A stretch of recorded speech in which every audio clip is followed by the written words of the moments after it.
Hey everybody, good afternoon. It's Ben Capozzi with Broad Shoulders Farm in beautiful Halifax County, Virginia, USDA Grow Zone 7B. I wanted to talk briefly about the chestnuts here on the farm. I've already talked a couple times about building the air pruning beds, air prune boxes for the seeds, and I'll do a separate video about the seeds, but I just want to do a quick video kind of on the inventory of what's here on the farm and the little bit of work that I've been doing around it, and why I've been kind of inspired to plant some more. So if you want just like a brief overview of the plan for adding more chestnuts to the farm, that's what's coming up next. Stay tuned.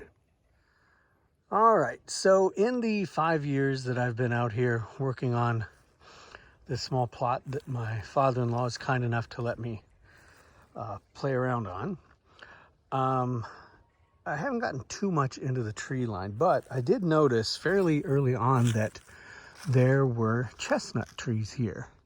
There's one there, there's one there, so 1, 2, and then there's a third one there. They're about, what would you say, 25 to 30 feet tall, give or take. Which means that they've got to be some kind of pure Chinese or American Chinese hybrid chestnut. They have not really been taken care of.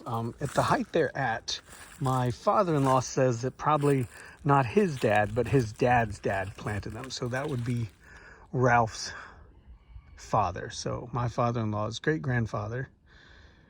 My father-in-law's grandfather and my wife's great-grandfather. But other than planting them, I don't really have much history on what happened to them next, other than, here they are now.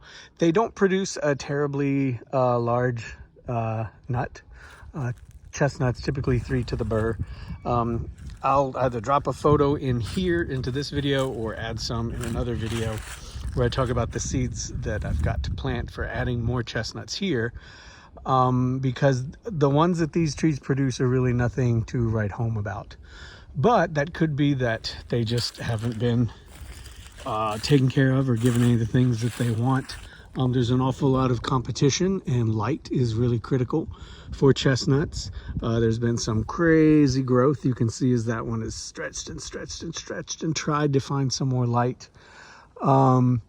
So what I started doing a month or two ago was cleaning up around here. I just come out with my electric chainsaw and, go for 20 or 30 minutes, however long, until it would run out of juice.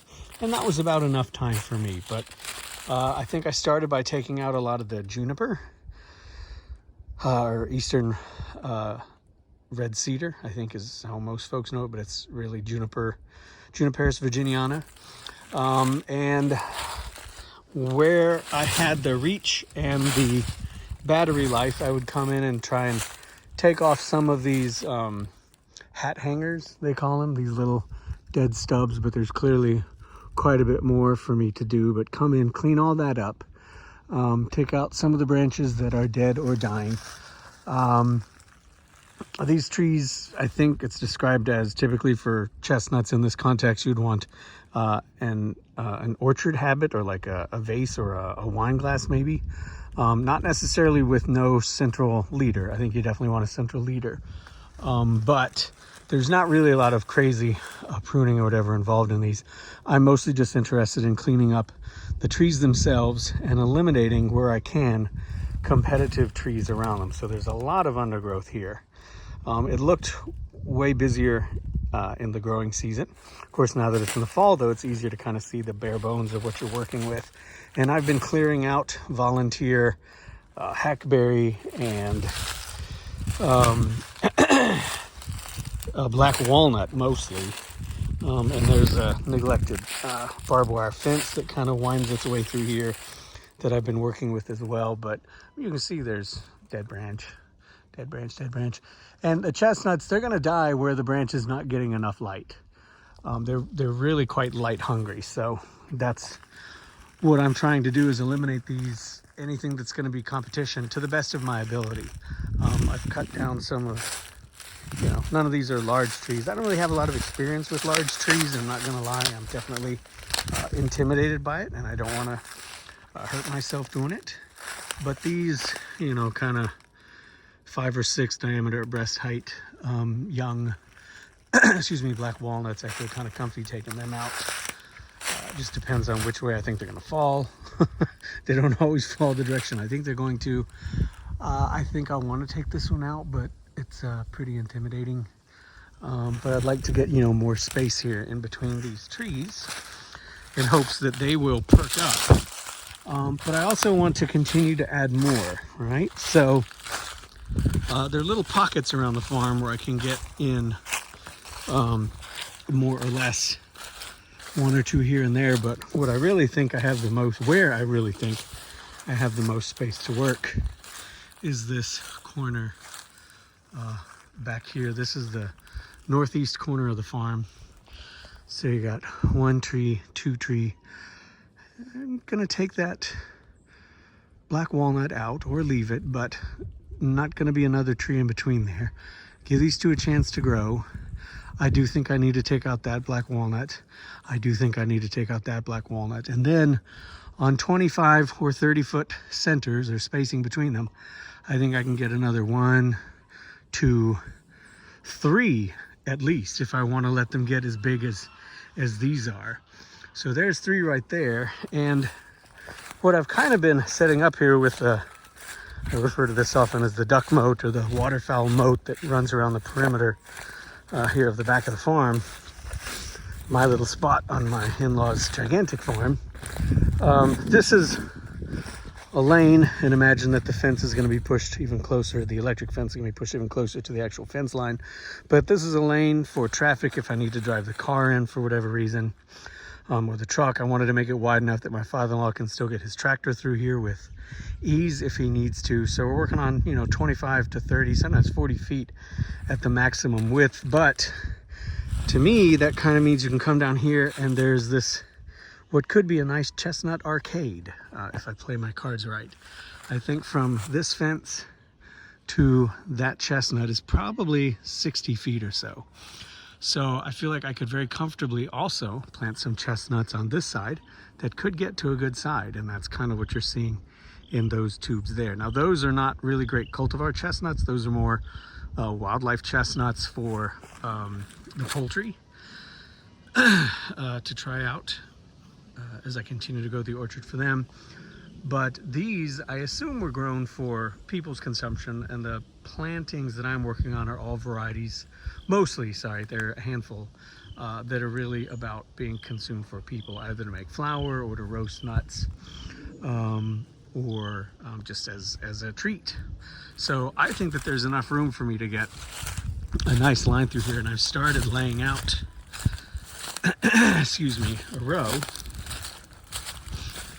using some of the downed trees and slash and such that I'm clearing out of here.